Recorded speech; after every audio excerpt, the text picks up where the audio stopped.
అవసరాలను తీర్చే అభివృద్ధిని చెయ్యాలని మనం కంకణం కట్టుకొని బయలుదేరితే నిన్న మొన్న బీఆర్ఎస్ వాళ్ళు కారు గుర్తోళ్ళు వచ్చారు. కోహెడ ఫ్రూట్ మార్కెట్ కట్టడానికి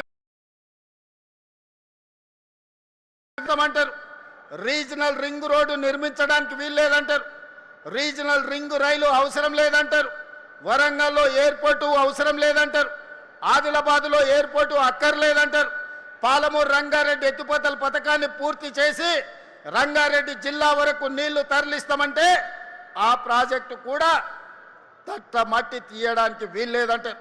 మహారాష్ట్రతో మాట్లాడి తుమ్మిడిఎట్టి దగ్గర గోదావరి జలాలను శ్రీపాద ఎల్లంపల్లికి తీసుకొస్తామంటే అది కూడా నిర్మించడానికి వీల్లేదంటారు. ఇవాళ నేను అడుగుతున్న మిత్రులారా, ఆ 10 ఏళ్ళు మనం కొట్లానం ఫ్రూట్ మార్కెట్ కట్టమని, పరిశ్రమలో కాలుష్యాన్ని వెదజల్లే వాటిని తరలించమని, రీజనల్ రింగ్ రోడ్డు కావాలని, వరంగల్ ఎయిర్పోర్ట్ కావాలని, ఆదిలాబాద్ ఎయిర్పోర్ట్ కావాలని అభివృద్ధి చేయమని ఆనాడు మనం రోడ్డెక్కితే ఈనాడు ఈ అష్ట దరిద్రులు మనం ఏ అభివృద్ధి చేస్తామన్నా అడ్డుకుంటామని రోడ్ల మీదకి వచ్చి ధర్నాలు రాస్తా రోకోలు చేస్తున్నారు. మీరు ఆలోచన చేయండి, ఇట్లనే అభివృద్ధి నిరోధకులుగా మారితే ఈనాడు ప్రతిపక్ష హోదా ఉన్నది, రేపు రాబోయే రోజుల్లో ప్రతిపక్ష హోదా కాదు కదా, కారు ఎక్కడానికి కాదు కారును దొబ్బడానికి కూడా మనిషి దొరకడు. అనుం చెడి మీరు అక్కడెక్కడనో కార్ఖానాలో పోయి కారును టైర్లు లేని కార్లు మనం చూస్తాం. మనం అఫ్జల్గంజ్ ఏరియాలో పోతే అంబాసిడర్ కార్లు ఉంటాయి, దాంట్లో టైర్లు ఉండవు, రాళ్ళు పెట్టి కారు నిలబెట్టి ఉంటుంది. మీ అంబాసిడర్ కారు కూడా ఫామ్ హౌస్లాగా పరిస్థితి వస్తుంది. అందుకే మిత్రులారా, ఇవాళ మీ అందరి సహకారంతో మీరందరూ కలిసి వచ్చినందుకు ధైర్యంగా ఈరోజు ఈ ఫ్రూట్ మార్కెట్ను ఈరోజు ప్రారంభించుకుంటున్నాం.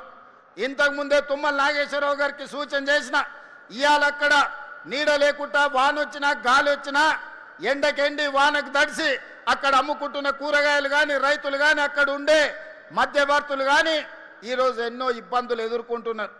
6 నెలలు ఇక్కడ రాత్రి పగళ్ళు పని చేపించి డిసెంబర్ నుంచే ఈ ప్రాంతంలో కూరగాయలు పండ్లు అమ్ముకునే విధంగా ఇక్కడ పనులను ప్రారంభించాలి.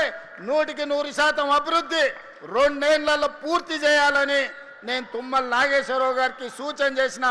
తుమ్మల గారికి వేదిక మీద నుంచి నేను మాట ఇస్తున్నా, మీకు నిధులకు ఒక్క రోజు కూడా ఆలస్యం చేయకుండా 2400 కోట్ల రూపాయలు మీకు గ్రీన్ ఛానల్లో మీకు విడుదల చేయించే పూచి నాది. మరి పనులు నిర్మాణం చేయించుకునే బాధ్యత మీది, మల్రెడ్డి రంగారెడ్డి గారిది, శ్రీధర్ బాబుది. కేసీఆర్ కుర్చేసుకొని కూర్చొని పాలమూరు రంగారెడ్డి ఎత్తిపోతల కడతా అన్నాడు, కానీ ఎన్నికైన తర్వాత మందేసుకొని ఫామ్ హౌస్లో వండుకున్నాడు. ఆయన లాక కాకుండా తుమ్మల నాగేశ్వరరావు గారికి, శ్రీధర్ బాబు గారికి మీరీడ కుర్చేసుకొని కూర్చొని ఈ ఫ్రూట్ మార్కెట్ను డిసెంబర్లో పనులు ప్రారంభించే విధంగా మీరు అభివృద్ధి కోసం రోజుకి 24 గంటలు పనులు చేయించండి. మీకు అవసరమైన నిధులను ఏర్పాటు చేసే బాధ్యత నేను తీసుకుంటా. అదేవిధంగా ఈనాడు రిజిస్ట్రేషన్ ఆఫీసులు కోట్ల రూపాయల భూముల లావాదేవీలు జరుగుతున్నాయి.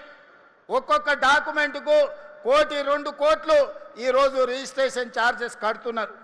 కానీ సబ్ రిజిస్ట్రార్ ఆఫీస్కి పోతే కూర్చోనికే కుర్చీ ఉంటుందా ఒకసారి ఆలోచన చేయండి. గంటల కొద్దీ నిలబడితే కూర్చోవడానికి కుర్చీ ఉండదు. వయసు మీద పడ్డ వాళ్ళు బాత్రూమ్కి వెళ్దామంటే అక్కడ బాత్రూమ్ ఉండదు.